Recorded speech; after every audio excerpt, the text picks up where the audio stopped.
parte Nolano, va con il destro, Boni in calcio d'angolo, la vede sbucare all'ultimo, si abbassa Empoli, ora in mezzo a due, prova Nolano ancora per Empoli, la tiene lui con il destro, sfiora il palo, pallone che non è stato deviato, poi Blandino da questa parte la riceve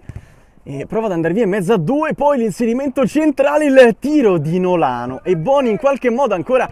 palla giocata e calcio d'angolo.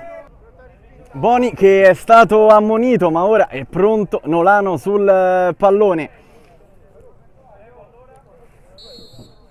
parte Nolano con il destro, potente, 2-0, Cotton.